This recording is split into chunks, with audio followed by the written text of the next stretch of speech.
Welcome to war academy. ఈ రోజు current affairs చూద్దాము. అదేవిధంగా polity and governance 1000+ PYQ series model analysis class లింక్‌ను, Indian economy 500+ PYQ series model analysis class లింక్‌ను డిస్క్రిప్షన్‌లో ఇచ్చాను. ఆ క్లాసెస్ కూడా చూడండి. మొదటిసారిగా మన ఛానెల్‌ని చూస్తున్నట్లయితే మన ఛానెల్‌ని సబ్స్క్రైబ్ చేసుకోండి. అదేవిధంగా ఈ వీడియోని లైక్ చేసి మీ మిత్రులకు ఈ వీడియోని షేర్ చేయండి. ఈ వీడియో చివరిలో మోడల్ క్వెషన్స్ ఆన్సర్ చేసి చాట్ బాక్స్‌లో పోస్ట్ చేయండి. సో, ఈరోజు ఫస్ట్ కరెంట్ అఫైర్ వచ్చేసింది అంటే మనకి బీబీసీ వచ్చేసింది అంటే అవార్డ్స్ ఇచ్చిందన్నట్టు. ఏంటి అవార్డ్స్ అంటే, మను బాకర్‌కి వచ్చేసిందంటే స్పోర్ట్స్ ఉమెన్ ఆఫ్ ఇండియా అనే అవార్డుని కూడా ఇచ్చిందన్నట్టు. అయితే మను బాకర్ వచ్చేసిందంటే పారిస్ ఒలింపిక్స్‌లో 10 మీటర్స్ ఎయిర్ పిస్టల్ వ్యక్తిగత విభాగంలో, అదేవిధంగా మిక్స్డ్ విభాగంలో వచ్చేసిందంటే కాంస్యం పతకాలను పొందిందన్నట్టు. రైట్. అండ్ వీరితో పాటు వచ్చేసిందంటే బీబీసీ వచ్చేసింది అంటే so BBC emerging player. Okay. ఎవరికిచ్చింది అంటే ఇది పారా ఆర్చర్ శీతల్ దేవికి ఇచ్చిందన్నట్టు. అండ్ అదే విధంగా వచ్చేసిందంటే భారత మహిళా జట్టు మాజీ సారథి మిథాలీ రాజ్‌కి వచ్చేసింది అంటే జీవిత సాఫల్య అవార్డును కూడా ఇచ్చారన్నట్టు. ఓకే. నెక్స్ట్ వచ్చేసిందంటే para sports women of the year. Okay. Para para sports women of the year వచ్చేసి ఎవరికిచ్చారంటే పారా షూటర్ ఆవనికి ఇచ్చారన్నట్టు. అండ్ అదే విధంగా వచ్చేసిందంటే చెస్ క్రీడాకారిణి తానియా సచ్దేవ్‌కి వచ్చేసిందంటే ఎ చేంజ్ మేకర్ అవార్డును ఈ బీబీసీ ఇచ్చిందన్నట్టు. రైట్. ఇది ఫస్ట్ న్యూస్ అన్నట్టు. సెకండ్ వన్ వచ్చేసిందంటే భారత ఎన్నికల కమిషన్ గురించి చూద్దాం. అయితే ఈ భారత ఎన్నికల కమిషన్‌కొచ్చేసిందంటే ఇయర్ 26థ్ చీఫ్ ఎలక్షన్ కమిషనర్ వచ్చేసి జ్ఞానేష్ కుమార్‌ని నియమించారన్నట్టు. రైట్. అండ్ అదే విధంగా వచ్చేసిందంటే ఎలక్షన్ కమిషనర్ వచ్చేసి వివేక్ జోషిని కూడా వచ్చేసిందంటే నియమించారన్నట్టు. ఇది very very important. Already group 2, group 3లో వచ్చేసి ట్యాగ్ మీద అడిగారు క్వెషన్స్. మనకి ఫ్యూచర్‌లో కూడా వచ్చేసి చీఫ్ ఎలక్షన్ కమిషనర్ వచ్చేసి ఎవరనేది కూడా అడగొచ్చు. ఇటీవల కాలంలో ఎవరు నియమించారని అడిగే ఛాన్స్ కూడా ఉందన్నట్టు. Gyanesh Kumar and election commissioner వచ్చేసి వివేక్ జోషి అన్నట్టు. అయితే జనరల్‌గా వచ్చేసి ఏందంటే యూఆర్ చీఫ్ ఎలక్షన్ కమిషనర్‌ని, అదేవిధంగా ఎలక్షన్ కమిషనర్ వచ్చేసి ఏంది అంటే ఎవరు నియమిస్తారు అంటే రాష్ట్రపతి నియమిస్తారు. ఆ రాష్ట్రపతి కూడా ఎలా నియమిస్తారు అంటే యూఆర్ సెలక్షన్ కమిటీ సిఫారసుల మేరకు రాష్ట్రపతి వచ్చేసి చీఫ్ ఎలక్షన్ కమిషనర్‌ని, అదే విధంగా వచ్చేసిందంటే ఎలక్షన్ కమిషనర్‌ని నియమిస్తారన్నట్టు. అయితే ఈ సెలక్షన్ కమిటీ ఎవరు హెడ్ ఉంటారు? చైర్‌పర్సన్ వచ్చేసి ఎవరుంటారంటే ప్రైమ్ మినిస్టర్ ఉంటారన్నట్టు. అదే విధంగా సభ్యులు వచ్చేసిందంటే లోక్‌సభ ప్రతిపక్ష నాయకుడు అండ్ కేంద్ర క్యాబినెట్ మంత్రి.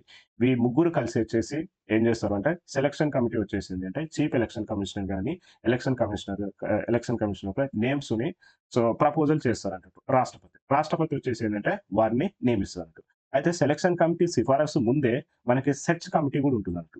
ఈ సెర్చ్ కమిటీ వచ్చేసి ఏంది అంటే ఇందులో వచ్చేసి ఏందంటే క్యాబినెట్ సెక్రటరీ, అలానే ministry of law and justice. Okay. వీరిద్దరు కలిసి వచ్చేసి ఏం చేస్తారంటే మొదట వచ్చేసి చీఫ్ ఎలక్షన్ కమిషనర్ లేదా ఎలక్షన్ కమిషనర్స్‌ని నియమించాలన్నప్పుడు ఎవరైతే అప్లై చేస్తారో అప్లికేషన్ తీసుకొని అందులో నుంచి వచ్చేసి ఏందంటే కొంతమందిని షార్ట్ లిస్ట్ చేస్తారు. ఆ షార్ట్ లిస్ట్ చేసిన మెంబర్స్‌ని సెర్చ్ కమిటీ వచ్చేసి ఏం చేస్తుంది అంటే సెలక్షన్ కమిటీకి పంపిస్తున్నట్టు. ఈ సెలక్షన్ కమిటీ నుంచి వచ్చేసి ఏందంటే చీఫ్ ఎలక్షన్ కమిషనర్ గాని, ఎలక్షన్ కమిషనర్ గాని నియమించుకోవాలన్నప్పుడు వారి పేరుని వచ్చేసి ఏందంటే రాష్ట్రపతికి ఇన్ఫార్మ్ చేస్తారు. రాష్ట్రపతి వచ్చేసి ఏంది అంటే వారికి వారిని నియమిస్తారన్నట్టు. ఇది ప్రొసీజర్ అన్నట్టు. అదే విధంగా వచ్చేసిందంటే చీఫ్ ఎలక్షన్ కమిషనర్‌కి వచ్చేసిందంటే అర్హత వచ్చేసిందంటే కంపల్సరీ వచ్చేసిందంటే సెక్రటరీ హోదా ఉన్నవాళ్ళు మాత్రమే చీఫ్ ఎలక్షన్ కమిషనర్‌కి అండ్ ఎలక్షన్ కమిషనర్‌కి అర్హత ఉంటుందన్నట్టు. రెండోది వచ్చేసి ఏందంటే ఎన్నికల నిర్వహణలో కూడా వచ్చేసిందంటే వారికి నైపుణ్యం ఉండాలి. స్కిల్స్ ఉండాలన్నట్టు. రైట్. నెక్స్ట్ వీరి యొక్క జీతభత్యాలు ఎలా ఉంటాయి? అదే విధంగా సర్వీస్ కండిషన్స్ ఎలా ఉంటాయంటే క్యాబినెట్ సెక్రటరీకి ఏదైతే జీతభత్యాలు, సర్వీస్ కండిషన్స్ ఉంటాయో ఇక్కడ కూడా వచ్చేసి చీఫ్ ఎలక్షన్ కమిషనర్‌కి, ఎలక్షన్ కమిషనర్ కూడా జీతభత్యాలు, సర్వీస్ కండిషన్స్ కూడా similar to the cabinet secretary అన్నట్టు. And one more important point వచ్చేసిందంటే చీఫ్ ఎలక్షన్ కమిషనర్స్‌కి రీ అపాయింట్‌మెంట్ అనేది లేదు. ఈ point very very important. Reappointment అనేది లేదన్నట్టు. రైట్. సో, అదే విధంగా వచ్చేసిందంటే ఈ భారత ఎన్నికల కమిషన్ గురించి ఎలా నియమిస్తారు, ఏంది అనేది ఆల్రెడీ నేను ఒక వీడియో చేశాను. ఆ వీడియోని కూడా డిస్క్రిప్షన్‌లో ఇస్తాను. మీరు అది ఆల్‌మోస్ట్ ఒక 15-20 మినిట్స్ ఉంటుంది ఆ వీడియో. మీరు చూడాలనుకుంటే చూడొచ్చు. రైట్. నెక్స్ట్ వచ్చేసిందంటే ఇప్పుడు మనకి ఎన్నికల కమిషన్ తీసుకున్నామనుకో, ఎన్నికల సంఘం ఎక్కడ పేర్కొన్నారు రాజ్యాంగంలో అంటే 15వ భాగంలో పేర్కొన్నారన్నట్టు. ఆర్టికల్ ఎక్కడి నుంచి స్టార్ట్ అవుతుంది అంటే ఆర్టికల్ 324 నుంచి మొదలుపెడితే ఆర్టికల్ 329 వరకు ఉంటుందన్నట్టు. సో, ఈ భారత ఎన్నికల సంఘం వచ్చేసింది అంటే ఇది రాజ్యాంగబద్ధమైన సంస్థ అన్నట్టు. కాన్స్టిట్యూషనల్ బాడీ అన్నట్టు. అండ్ ఈ ఎన్నికల సంఘానికి వచ్చేసి ఒక భవనం ఉంటుందన్నట్టు. రైట్. ఆ భవనాన్ని మనం ఏమని పిలుస్తామంటే నిర్వచన్ సదాన్ అని పిలుస్తాం. నిర్వచన్ సదాన్ అని పిలుస్తారు. ఇది కూడా ఇంపార్టెంట్ పాయింట్. అదేవిధంగా వచ్చేసి ఏంటంటే మనకి ఎన్నికల సంఘం వచ్చేసి ఒకసారి గమనిస్తే 1950-1989 వచ్చేసిందంటే ఇది ఓన్లీ ఏకసభ్య కమిషన్ అని చెప్పొచ్చు అన్నట్టు. మొదట 1950 నుంచి మొదలు పెడితే 1989. అయితే 1989-1990లో ఏం చేశారు అంటే త్రిసభ్య కమిషన్ గా ఏర్పాటు చేశారు. ఎన్నికల కమిషన్ ఏర్పాటు చేశారు అన్నట్టు. ఓకే. అండ్ 1992-1993 మళ్ళీ ఏం చేశారు అంటే ఏకసభ్య ఎన్నికల సంఘం చేశారు అన్నట్టు. సో తర్వాత అక్టోబర్ 1 1993 నుంచి మొదలు పెడితే టిల్ డేట్ వచ్చేసిందంటే త్రిసభ్య కమిషన్ అని చెప్పొచ్చు అన్నట్టు. అంటే ముగ్గురు సభ్యులు ఉంటారు. ముగ్గురు సభ్యులు అంటే ఒకరు వచ్చేసి చీఫ్ ఎలక్షన్ కమిషనర్, ఇద్దరు వచ్చేసిందంటే ఎలక్షన్ కమిషనర్స్ ఉంటారు. అయితే వీరి పదవి కాలం ఎంత? వీళ్ళ పదవి కాలం వచ్చేసి ఎంత అంటే 6 సంవత్సరాలు అన్నట్టు, లేదా 65 సంవత్సరాలు అన్నట్టు. Okay. And one more important point వచ్చేసిందంటే ఎలక్షన్ కమిషన్ వచ్చేసి ఏదైతే నివేదికలు తయారు చేస్తుందో ఆ నివేదికలు వచ్చేసి ఎవరికి సమర్పించిన అవసరం లేదన్నట్టు. ఇది very very important point. And next one వచ్చేసిందంటే జీతభత్యాలు కానీ అలానే చీఫ్ ఎలక్షన్ కమిషనర్ కానీ ఎలక్షన్ కమిషనర్ కానీ ఎలా తొలగిస్తారంటే ఎలాగైతే సుప్రీంకోర్టు న్యాయమూర్తిని ఎలా తొలగిస్తారో అలానే చీఫ్ ఎలక్షన్ కమిషనర్ కూడా అదే ప్రొసీజర్ లో తొలగిస్తారు అన్నట్టు. రైట్. ఇది ఎలక్షన్ కమిషన్ యొక్క ఇన్ఫర్మేషన్ అన్నట్టు. థర్డ్ న్యూస్ వచ్చేసి ఏంటి అంటే మనకి city college, okay, city college Makhdoom Mohiuddin జాతీయ పురస్కారం వచ్చేసి ఎవరికి ఇచ్చారు అంటే సాహిత్యవేత్త డాక్టర్ నలిమెల భాస్కర్. ఈ నలిమెల భాస్కర్ వచ్చేసి ఏంటంటే సాహిత్యవేత్త. ఇతనికి వచ్చేసిందంటే సిటీ కాలేజ్ మగ్దుమ్ మొహినుద్దీన్ జాతీయ పురస్కారం ఇచ్చారు. ఇతను వచ్చేసిందంటే కరీంనగర్ కు చెందిన వ్యక్తి అన్నట్టు. రైట్. ఇది third one. And fourth one వచ్చేసిందంటే ఈ రిపోర్ట్ వెరీ వెరీ ఇంపార్టెంట్. మనకు వచ్చేసి ఏంటంటే తెలంగాణ స్టాటిస్టికల్ అబ్స్ట్రాక్ట్ 23-24 అనే ఒక రిపోర్ట్ ని రిలీజ్ చేశారు అన్నట్టు. ఎవరు రిలీజ్ చేశారంటే ప్లానింగ్ డిపార్ట్మెంట్ రిలీజ్ చేసింది అన్నట్టు. అయితే తెలంగాణ స్టాటిస్టికల్ అబ్స్ట్రాక్ట్ లో వచ్చేసి ఉన్న ఇంపార్టెంట్ ఇన్ఫర్మేషన్ వచ్చేసిందంటే మన భారతదేశంలో ఉన్న పెద్ద రాష్ట్రాలలో తీసుకుంటే తెలంగాణ వచ్చేసి తలసరి ఆదాయంలో మీన్స్ పర్ క్యాపిటల్ ఇన్కమ్ లో వచ్చేసి తెలంగాణ వచ్చేసి టాప్ ప్లేస్ లో ఉంది అన్నట్టు మనకి ఈ రిపోర్ట్ లో పేర్కొనడం జరిగింది. ఈ పాయింట్ ఇంపార్టెంట్. రెండవది వచ్చేసిందంటే తెలంగాణ పర్ క్యాపిటల్ ఇన్కమ్ ఈ రిపోర్ట్ ప్రకారం వచ్చేసి ఎంత ఉంది అంటే 3,12,522 ఉందన్నట్టు. అయితే ఇప్పుడు ఒకసారి మనకి 2014-15 నుంచి మొదలు పెడితే 2023-2024 నియర్లీ 10 ఇయర్స్ అన్నట్టు. యావరేజ్ యాన్యువల్ గ్రోత్ రేట్ ఎంత ఉంది అంటే 14% ఉందని చెప్పొచ్చు. అదే భారతదేశాన్ని తీసుకుంటే మీన్స్ జాతీయ తలసరి ఆదాయం తీసుకున్నప్పుడు ఇక్కడ పోల్చినప్పుడు 8.7 వృద్ధి రేట్ ఉందన్నట్టు మనకు తెలుస్తున్నట్టు. And one more important point వచ్చేసి ఏంటంటే 23-24 వచ్చేసి తెలంగాణ జిఎస్డిపి వచ్చేసి ఎంత ఉంది? ఇది జిఎస్డిపిలో వచ్చేసి భారతదేశం మన తెలంగాణ వచ్చేసి ఏంటంటే 7వ స్థానం ఉందన్నట్టు. అండ్ ఇప్పుడు తెలంగాణలో వచ్చేసి పర్ క్యాపిటల్ ఇన్కమ్ వచ్చేసి ఏ జిల్లాకి ఎక్కువ ఉంది అంటే రంగారెడ్డి జిల్లా టాప్ లో ఉందని చెప్పొచ్చు అన్నట్టు. ఈ రంగారెడ్డి జిల్లాలో వచ్చేసి ఏంటంటే పర్ క్యాపిటల్ ఇన్కమ్ ఎంత ఉంది అంటే 9,54,949 ఉందన్నట్టు. రైట్. అదే విధంగా వచ్చేసి ఏంటంటే ఈ రిపోర్ట్ లో ఇంకేమేమి ఇంపార్టెంట్ విషయాలు పేర్కొన్నారంటే రాష్ట్రంలో వచ్చేసి ఎస్సీలు ఎంతమంది ఉన్నారు అంటే 54,08,800 మంది ఉన్నారు అన్నట్టు. అయితే అత్యధిక ఎస్సీలు ఎక్కడ ఉన్నారు అంటే మంచిర్యాల జిల్లా వచ్చేసి ఏంటంటే మొదటి స్థానం ఉందన్నట్టు. ఇక్కడ వచ్చేసి 24.7% వచ్చేసి ఎస్సీలు ఉన్నారు. అండ్ సెకండ్ డిస్ట్రిక్ట్ వచ్చేసి ఏంటంటే జయశంకర్ భూపాలపల్లి. ఈ పాయింట్ కూడా ఇంపార్టెంట్. మంచిర్యాల వచ్చేసేమో first place and Jayashankar Bhupalpally వచ్చేసి సెకండ్ ప్లేస్ ఎస్సీలు. అదే విధంగా రాష్ట్రంలో వచ్చేసి ఎస్టీల జనాభా ఎంత ఉంది అంటే 31,77,940 మంది అన్నట్టు. అయితే అత్యధిక ఎస్టీలు ఉన్నది ఎక్కడ అంటే ఆదిలాబాద్ ఫస్ట్ ప్లేస్, తర్వాత వచ్చేసి మహబూబాబాద్ అండ్ థర్డ్ వన్ వచ్చేసిందంటే భద్రాద్రి కొత్తగూడెం అన్నట్టు. రైట్. అండ్ 2023లో వచ్చేసి పప్పు ధాన్యాల ఉత్పత్తి ఎంత ఉంది అంటే 3.61 లక్షల టన్నులు ఉందన్నట్టు.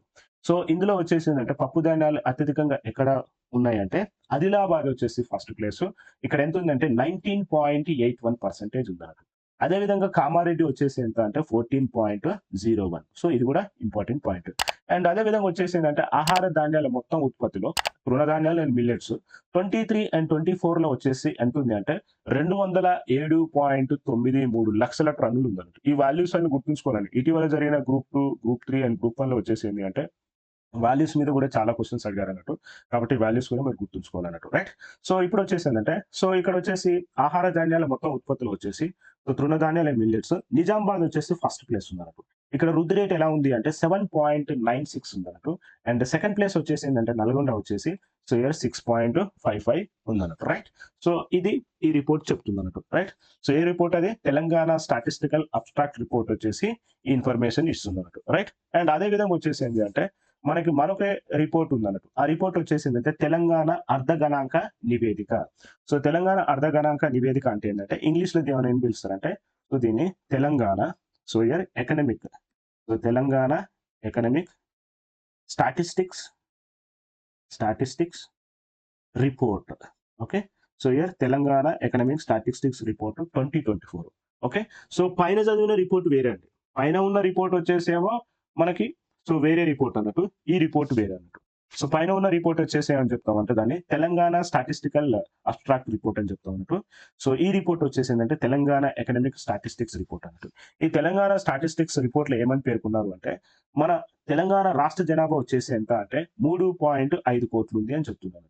ఇందులో వచ్చేసి ఏంటంటే 1.5 కోట్ల మందికి వచ్చేసి ఏంటంటే ఉద్యోగ ఉపాధి ఉంది అన్నట్టు ఈ రిపోర్ట్ లో పేర్కొన్నారు అన్నట్టు. అదే విధంగా వచ్చేసి ఏంటంటే 2023 అండ్ 2024 లో వచ్చేసి తెలంగాణ రాష్ట్ర స్థూల దేశీయ ఉత్పత్తి లేదా జిఎస్డిపి వచ్చేసి గ్రాస్ స్టేట్ డొమెస్టిక్ ప్రోడక్ట్ వచ్చేసి వృద్ధి రేటు ఎంత నమోదు చేసుకుంది అంటే 14.5% ఉందని చెప్పింది. అదే విధంగా రాష్ట్ర స్థూల దేశీయ ఉత్పత్తి విలువ చూస్తే జిఎస్డిపి విలువ ఎంత ఉంది అంటే 15,01,981 కోట్లు ఉందని చెప్తున్నట్టు. ఓకే. అయితే దేశ స్థూల జాతీయ ఉత్పత్తిలో మీన్స్ సో ఇప్పుడు ఇండియా జీడిపి తీసుకున్నాం అనుకో మన రాష్ట్ర జిఎస్డిపి ఎంత ఉంది అంటే 5.1% ఉందన్నట్టు. ఓకే. అయితే మన తెలంగాణ జనాభా దేశంలో వచ్చేసి ఎంత అంటే అది 2.8కి సమానం. సో మన జనాభా 2.81 బట్ జిఎస్డిపి వచ్చేసి ఏంటి అంటే దేశంలో మనది 5.1% అన్నట్టు. అంటే మన జనాభా కంటే కూడా మన జిఎస్డిపి ఎక్కువ ఉంది అన్నట్టు మనకి ఈ తెలంగాణ ఎకనమిక్ స్టాటిస్టిక్ రిపోర్ట్ లో పేర్కొన్నారు అన్నట్టు. అదే విధంగా వచ్చేసిందంటే తెలంగాణ జిఎస్డిపిలో చూస్తే మనం 22-23 తో పోలిస్తే 23-24 లో వచ్చేసి మనది ఎంత వృద్ధి రేటు నమోదు చేసుకుంది అంటే ప్రీవియస్ ఇయర్ తో కంపేర్ చేస్తే 14.5% వృద్ధి నమోదు చేసుకుంది అన్నట్టు మనకి ఇక్కడ చెప్తున్నట్టు. And one more important point వచ్చేసి ఏంటంటే తెలంగాణ ఎకనమిక్ స్టాటిస్టిక్స్ రిపోర్ట్ కూడా వచ్చేసి ఏంటంటే తలసరి ఆదాయం గురించి మాట్లాడుతుంది అన్నట్టు. మీన్స్ పర్ క్యాపిటల్ ఇన్కమ్ కూడా ఎంత ఉంది అని చెప్పిందంటే 3,56,564 ఉందన్నట్టు. రైట్. అదే మనకి తెలంగాణ స్టాటిస్టికల్ అబ్స్ట్రాక్ట్ రిపోర్ట్ ఏం చెప్తుంది పర్ క్యాపిటల్ ఇన్కమ్ వచ్చేసి 3,12,522 అని చెప్పింది. ఈ రిపోర్ట్ వచ్చేసి ఏ report Telangana economic statistics report ఏం చెప్తుంది అంటే పర్ క్యాపిటల్ ఇన్కమ్ వచ్చేసి 3,56,564 ఉందన్నట్టు. ఈ వాల్యూస్ అని గుర్తుపెట్టుకోవాలండి. అండ్ దేశ తలసరి ఆదాయం ఎంత ఉంది అంటే 1,84,205 ఉంది. అయితే వీటి మధ్యలో డిఫరెన్స్ చూస్తే తెలంగాణ తలసరి ఆదాయము భారతదేశంతో కంపేర్ చేస్తే 1,72,359 రూపాయలు ఎక్కువ ఉందని చెప్పొచ్చు అన్నట్టు. అండ్ అదే విధంగా రాష్ట్ర తలసరి ఆదాయం కూడా వృద్ధి రేట్ ఎంత ఉంది అంటే 14.1% ఉందన్నట్టు మనకి ఇక్కడ పేర్కొనడం జరిగింది అన్నట్టు. అయితే మనకి 2014 అండ్ 2015 లో వచ్చేసి తెలంగాణ తలసరి ఆదాయం వచ్చేసి మీన్స్ పర్ క్యాపిటల్ ఇన్కమ్ ఎంత ఉందంటే 1,24,104 ఉందన్నట్టు. అదే 2023-24 వచ్చేసి ఎంత ఉంది అంటే మనకి 3,56,564 ఉందన్నట్టు. అంటే 2014 అండ్ 2015 తో పోలిస్తే ప్రజెంట్ వచ్చేసి 187.3% వృద్ధి జరిగింది. అదే భారతదేశంలో పర్ క్యాపిటల్ ఇన్కమ్ ఎంత వృద్ధి జరిగింది అంటే 112.59 వృద్ధి జరిగింది. సో భారతదేశ తలసరి ఆదాయంతో కంపేర్ చేస్తే తెలంగాణ తలసరి ఆదాయం ఎక్కువ ఉంది అన్నట్టు మనకి ఈ రిపోర్ట్ లో పేర్కొనడం జరిగింది. అండ్ అదే విధంగా వచ్చేసి రాష్ట్ర జిఎస్డిపిలో వచ్చేసి ఏ రంగం వాటా ఎంత ఉందో ఒకసారి చూద్దాం. సో ఇక్కడ వచ్చేసి ఏంటంటే హైయెస్ట్ వచ్చేసి ఏంటంటే మనకి స్థిరాస్తి, ఇళ్ల అద్దెలు, ఐటీ అండ్ ప్రొఫెషనల్ సేవల రంగం వచ్చేసి ఎంత ఉందంటే 24.4% ఉందన్నట్టు. అదే విధంగా వచ్చేసి ఏంటంటే వాణిజ్యము, హోటల్, రెస్టారెంట్ వచ్చేసి 19.9%, వ్యవసాయము, అనుబంధ రంగాలు, మైనింగ్ వచ్చేసి 17.6%, అండ్ తయారీ రంగం వచ్చేసి 8.9%, అండ్ రవాణా కమ్యూనికేషన్ రంగాలు వచ్చేసి 7%, నిర్మాణ రంగం వచ్చేసి 5.2%, ఆర్థిక సేవలు వచ్చేసి 4.8 ఉందన్నట్టు మనకి ఇక్కడ పేర్కొనడం జరిగింది అన్నట్టు. అయితే రాష్ట్ర జిఎస్డిపి తీసుకున్నాక 2014 లో వచ్చేసి ఎంత ఉంది అంటే సో ఇయర్ 5,06,849 కోట్లు ఉందన్నట్టు. ప్రజెంట్ మీన్స్ 2023-2024 నాటికి వచ్చేసి 15,01,980 కోట్లు ఉందన్నమాట. అంటే మనకి ఎంత వృద్ధి జరిగిందంటే 196.9 వృద్ధి జరిగింది. ఎప్పుడు 2014 అండ్ 15 కంపేర్ చేస్తే. అదే దేశ జీడీపీ తీసుకున్నామనుకో ఎంతుంది అంటే 136.89 వృద్ధి ఉన్నట్టు మనకి తెలంగాణ ఎకనామిక్ స్టాటిస్టిక్స్ రిపోర్ట్ 2024 పేర్కొందన్నట్టు. ఇప్పుడొచ్చేసేందంటే ఉద్యోగాలు, ఉపాధి కల్పన ఏ రంగంలో ఎంత వాటా ఉందో ఒకసారి చూద్దాం. ఇప్పుడొచ్చేసేందంటే వ్యవసాయము, అనుబంధ రంగాలు తీసుకున్నాం అనుకోండి, మైనింగ్. ఇందులో వచ్చేసేందంటే 51% ఉందన్నట్టు. తయారీ రంగం వచ్చేసి 12%, వాణిజ్యము, హోటల్, రెస్టారెంట్ వచ్చేసి 10%, నిర్మాణ రంగం 8%, ఇతర రంగాలు వచ్చేసి 8%, రవాణా, కమ్యూనికేషన్ 4%, ఐటీ, ప్రొఫెషనల్ సేవా రంగాలు వచ్చేసి 4%, అండ్ విద్యా, వైద్యం వచ్చేసి ఎంత అంటే 3% ఉందని గుర్తుంచుకోండి. రైట్. సో నెక్స్ట్ వచ్చేసి ఏంటంటే, సో ఈ రోజు న్యూస్ లో వచ్చేసి ఏంటంటే జాతీయ పార్టీల గురించి న్యూస్ ఉందంటే ఏ విషయం ఉంది అంటే ఏ పార్టీకి ఎంతెంత ఫండ్ వచ్చింది అనేది సో మనకి పేర్కొన్నారు అన్నట్టు. అయితే మనకి ఫండ్ ఎంత వచ్చిందనేది ఇంపార్టెంట్ కాదు కానీ ఈ నేషనల్ పార్టీస్ ఏంది అనేది గుర్తుంచుకుంటే చాలు. సో మనకి భారతీయ సో ఏ జనతా పార్టీ వచ్చేసి national party, so Indian National Congress, Communist Party of India Marxist, and Bahujan Samaj party, Aam Aadmi party, National People party. So మనకి జాతీయ పార్టీలు ఎన్ని ఉన్నాయి అంటే 6 పార్టీలు ఉన్నాయని గుర్తుంచుకుంటే చాలు. రైట్. నెక్స్ట్ వన్ వచ్చేసి ఏంటంటే అయితే కేంద్ర ప్రభుత్వం వచ్చేసిందంటే ఒక లక్ష్యం పెట్టుకుందంట. ఏంది అంటే కొత్తగా 50,000 ఎకరాలలో వచ్చేసిందంటే కూరగాయలు, తోటల పెంపకాన్ని పెంచాలనేది ఒక లక్ష్యం పెట్టుకుందన్నట్టు. అయితే మనకేంది అంటే తెలంగాణకు వచ్చేసిందంటే 2 పథకాల కింద కేంద్ర ప్రభుత్వం వచ్చేసి ఏంది అంటే మనకి ఫండ్స్‌ని అలొకేట్ చేస్తుందన్నట్టు. ఆ 2 పథకాలు వచ్చేసిందంటే ఒకటొచ్చేసిందంటే mission for integrated development of horticulture కింద వచ్చేసి 145,00,00,000 సో ఇయర్ తెలంగాణకి కేటాయించారన్నట్టు. అదే విధంగా రెండో పథకం కింద మెట్రో అర్బన్ వెజిటేబుల్ క్లస్టర్ పథకం కింద హైదరాబాద్‌ని ఎంపిక చేశారు. అండ్ ఈ హైదరాబాద్‌కి వచ్చేసి ఏందంటే 333,00,00,000 కేటాయింపు చేస్తున్నట్టు మనకి న్యూస్‌లో ఇచ్చారన్నట్టు. రైట్. ఇది సెవెంత్ వన్ అన్నట్టు. అండ్ లాస్ట్ వన్ వచ్చేసి ఏంది అంటే Bharat Tex 2025 at Bharat Mandapam in New Delhi. So మనకేందంటే భారత్ టెక్స్ 2025 వచ్చేసి ఎక్కడ జరిగింది అంటే న్యూ ఢిల్లీలో భారత్ మండపంలో జరిగిందన్నట్టు. అయితే ఇందులో వచ్చేసి సో మన ప్రైమ్ మినిస్టర్ నరేంద్ర మోడీ గారు వచ్చేసి ఏందంటే 5 విజన్ గురించి మాట్లాడిందన్నట్టు. ఏంది ఆ విజన్ వచ్చేసింది అంటే 2030 నాటికి వచ్చేసిందంటే లక్ష్యం వచ్చేసిందంటే 9,00,000,00,00,000 విదేశీ వస్త్రాలు ఎగుమతి చేయాలి అన్నట్టు టార్గెట్ పెట్టుకున్నట్టు. అది దేని ద్వారా అంటే 5 ద్వారా. 5 అంటే ఏంది? ఫస్ట్ వన్ వచ్చేసి farm, fibre, fabric, fashion, foreign. ఈ 5 విజన్ ద్వారా 2030 నాటికి 9,00,000,00,000 విదేశీ వస్త్ర ఎగుమతులు జరగాలన్నది సో మోడీ గారు చెప్పారన్నట్టు. సో నెక్స్ట్ ఈ పాయింట్ ఇంపార్టెంట్. సెకండ్ వన్ వచ్చేసిందంటే మన దేశ జీడీపీలో తీసుకుంటే టెక్స్టైల్ సెక్టార్ వచ్చేసి వాటా ఎంత ఉంది అంటే 2.3% ఉందన్నట్టు. అదే విధంగా వచ్చేసిందంటే పారిశ్రామిక ఉత్పత్తిలో ఎంత ఉంది అంటే సో 13% ఉందన్నట్టు. అండ్ ఎగుమతుల్లో వచ్చేసి ఎంత ఉంది అంటే 12% ఉందన్నట్టు. సో మనకి తెలుసు కదండీ వ్యవసాయం తరువాత అతిపెద్ద ఉపాధి రంగం వచ్చేసిందంటే టెక్స్టైల్ సెక్టార్ అన్నట్టు. సో ఇక్కడ వచ్చేసి ఏంటంటే 4.5 కోట్లు ప్రత్యక్ష ఎంప్లాయ్‌మెంట్ ఉందన్నట్టు. ఓకే. సో ప్రత్యక్ష ఎంప్లాయ్‌మెంట్. సో ప్రత్యక్షంగా ఉపాధి ఎంత దొరుకుతుంది అంటే 4.5 కోట్ల పైగా వరకు డైరెక్ట్ ఎంప్లాయ్‌మెంట్ జరుగుతుందని చెప్తున్నారు. అండ్ అదే విధంగా వచ్చేసి ఏంటంటే టెక్స్టైల్ ఎగుమతిలో వచ్చేసి మనకి సో ప్రపంచంలో వచ్చేసి భారతదేశం 6వ స్థానం ఉందన్నట్టు. ఉత్పత్తిలో వచ్చేసి ఏంటంటే 2వ స్థానంలో ఉందన్నట్టు. అయితే ఈ టెక్స్టైల్ రంగంలో వచ్చేసి ఏమైనా సవాళ్ళున్నాయా? ఛాలెంజెస్ ఉన్నాయా? అంటే ఒక ఛాలెంజ్ వచ్చేసి ఏంటంటే మనకు సో ముడి పదార్థానికే మీన్స్ ఈ ఫైబర్ ముడి పదార్థానికి వచ్చేసిందంటే 60-70% వచ్చేసి ఈ ఫైబర్ తరల ఉత్పత్తిలో 60-70% అలొకేట్ చేయాల్సొస్తుంది.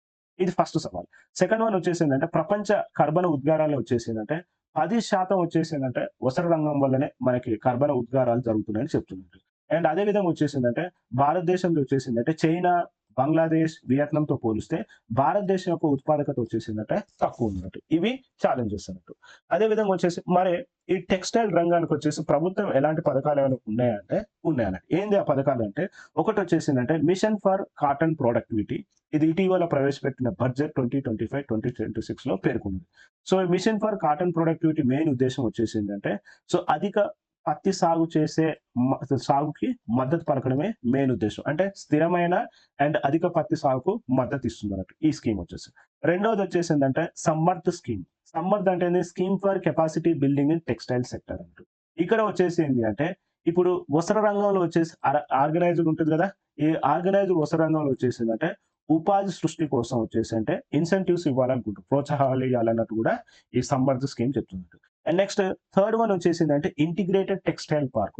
ఈ ఇంటిగ్రేటెడ్ టెక్స్టైల్ పార్క్ మెయిన్ ఉద్దేశ్యం వచ్చేసి ఏంది అంటే, ఇప్పుడు యూనిట్స్‌లలో ఈ టెక్స్టైల్ యూనిట్‌లలో వచ్చేసిందంటే అధునాతన మౌలిక సదుపాయాలు గూడా ఏర్పాటు చేయాలన్నట్టు మనకి ఈ స్కీమ్ ద్వారా చెప్తున్నట్టు. అండ్ వీటితో పాటు వచ్చేసిందంటే GI tagging. So, GI tagging గూడా ఇచ్చి ఎంకరేజ్ చేస్తున్నట్టు. లైక్ ఎగ్జాంపుల్ సోయర్ ఉప్పడ జందాని శారీలు, అస్సాం సోయర్ మూగా పట్టు, కాశ్మీర్ పాష్మినా. సో, ఇలా జీఐ ట్యాగ్స్ కూడా ఇచ్చేసి ఎంకరేజ్ చేస్తుందన్నట్టు. రైట్?